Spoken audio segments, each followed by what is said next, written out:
Elif Shafak, Soufi mon amour, chapitre 12, le maître. Bagdad, 26 janvier 1243.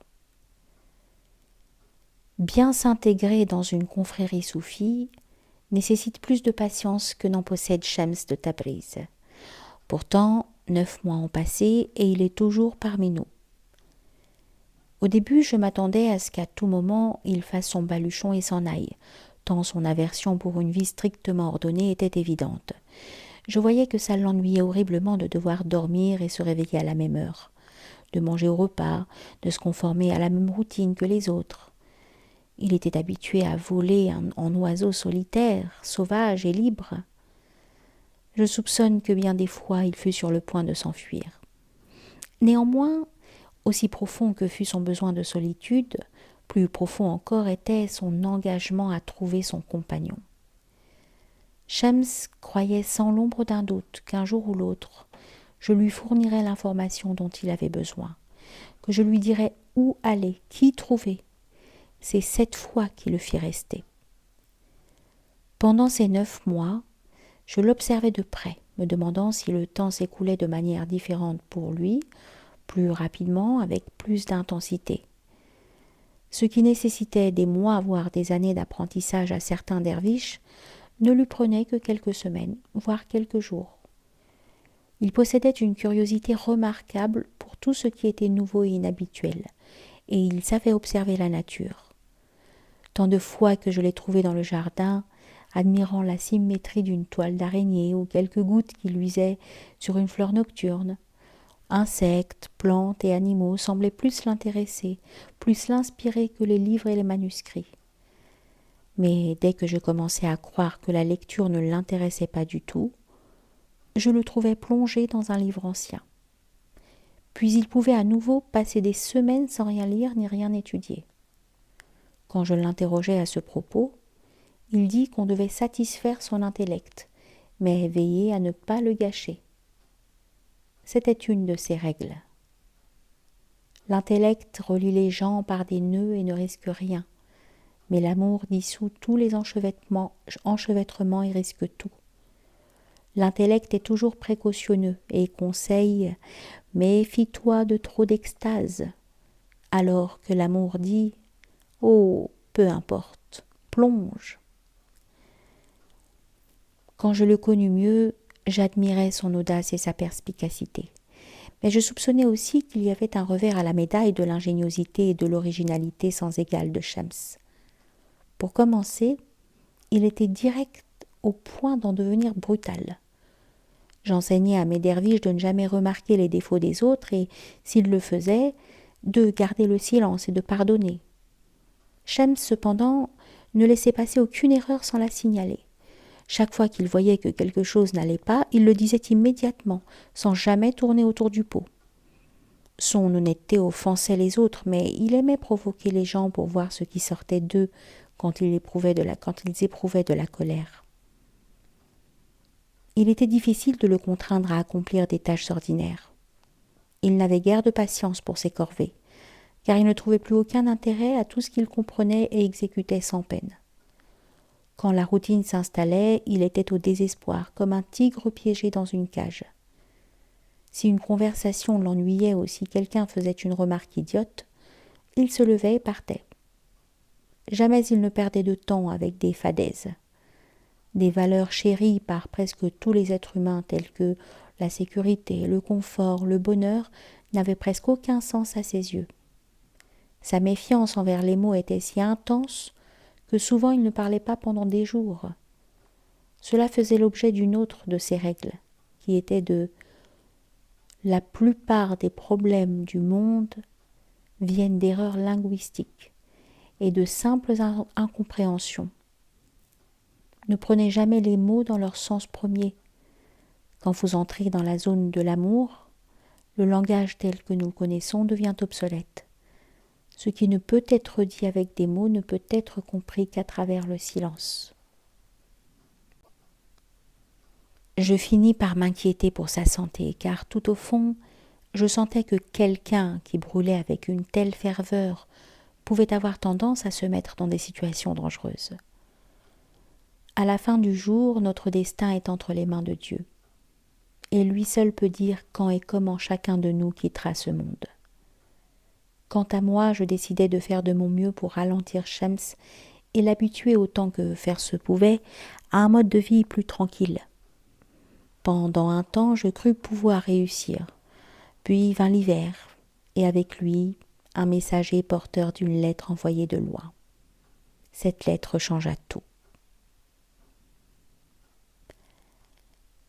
Cette lettre de Kayseri à Bagdad, février 1243, disait « Bismillah ar-Rahman ar-Rahim, mon cher frère Baba Zaman, que la paix et la bénédiction de Dieu soient avec toi. Cela fait longtemps que nous nous sommes vus, et j'espère que ma lettre te trouvera en bon moral. On raconte tant de merveilles sur le centre que tu as construit près de Bagdad, où tu enseignes aux derviches la sagesse et l'amour de Dieu. Je t'écris cette lettre en toute confidentialité pour partager avec toi une chose qui me préoccupe depuis un certain temps. Permets-moi de commencer par le début. Comme tu le sais, Feu le sultan Aladin Keykubat était un homme remarquable qui excellait au gouvernement en temps difficiles. Il avait rêvé de construire une ville où poètes, artisans et philosophes pourraient vivre et travailler en paix. Un rêve que beaucoup croyaient impossible étant donné le chaos et l'hostilité en ce monde, surtout avec les croisés, les Mongols qui attaquent en tenaille. Nous en avons été témoins. Des chrétiens tuant des musulmans, des chrétiens tuant des chrétiens, des musulmans tuant des chrétiens, des musulmans tuant des musulmans, guerre de religion, de sectes, de tribus, guerre même entre frères. Mais Keykubat était un chef déterminé. Il choisit la ville de Konya, le premier lieu à avoir émergé après le déluge, pour réaliser son grand rêve. Aujourd'hui à Konya vit un érudit dont tu as peut-être entendu parler. Il s'appelle Maulana Jalal ad-Din, mais on l'appelle le plus souvent Rumi. J'ai eu le plaisir de le rencontrer, et pas seulement, d'étudier avec lui, d'abord en tant que professeur, puis à la mort de son père en tant que mentor. Au fil des années, je suis devenue son élève. Oui, mon ami, je suis devenue l'élève de mon élève.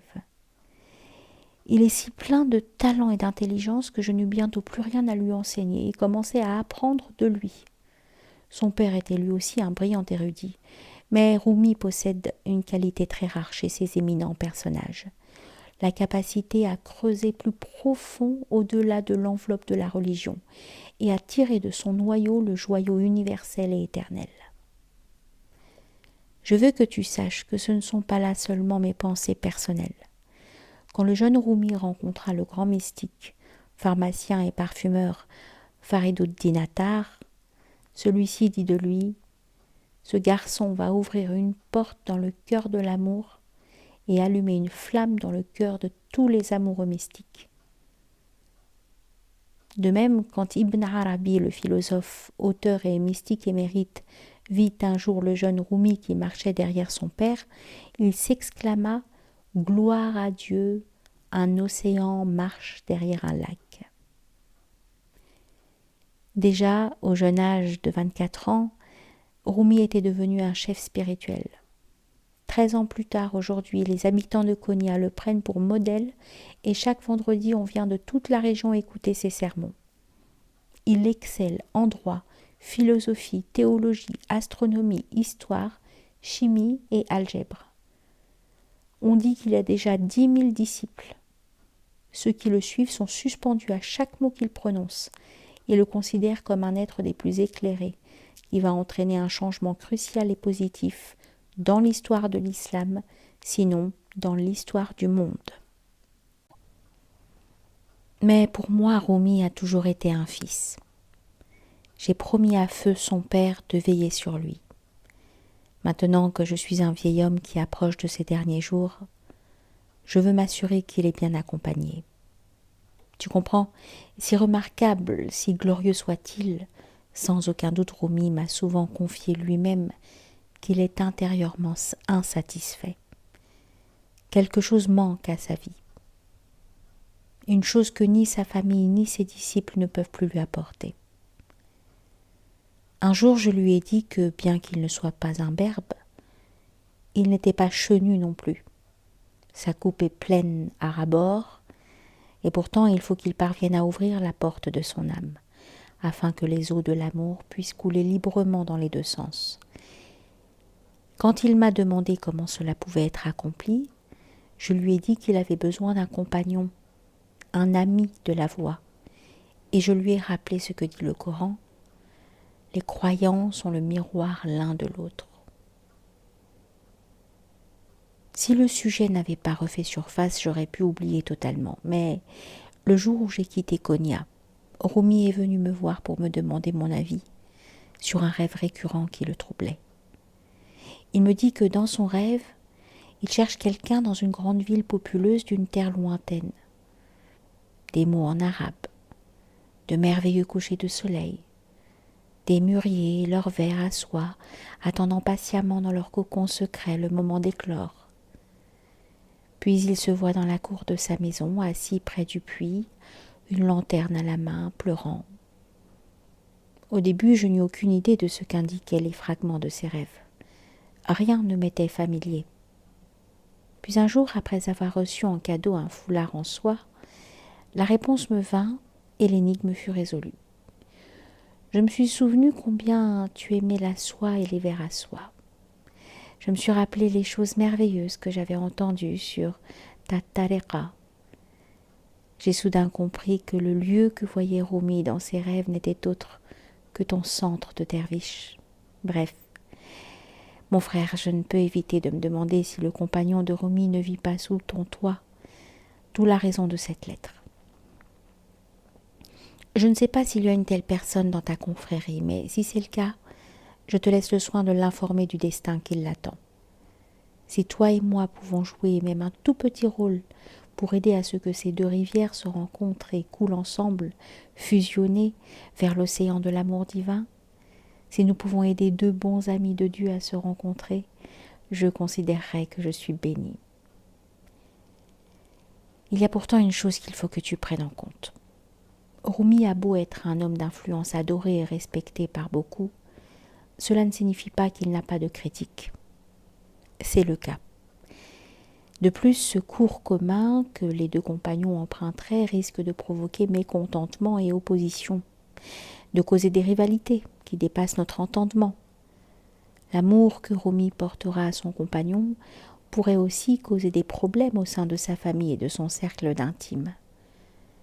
Une personne ouvertement aimée par quelqu'un que tant de gens admirent ne manquera pas de susciter de la jalousie, sinon de la haine chez certains. Tout cela pourrait mettre le compagnon de Rumi en danger. En d'autres termes, mon frère, la personne que tu enverras à Konya pourrait ne jamais revenir. Ainsi, avant de prendre une décision sur la manière de révéler cette lettre au compagnon de Rumi, je te demande de bien réfléchir. Je suis désolée de te placer dans une position difficile, mais comme nous le savons tous deux, jamais Dieu ne nous accable d'un fardeau plus lourd que ce que nous pouvons porter.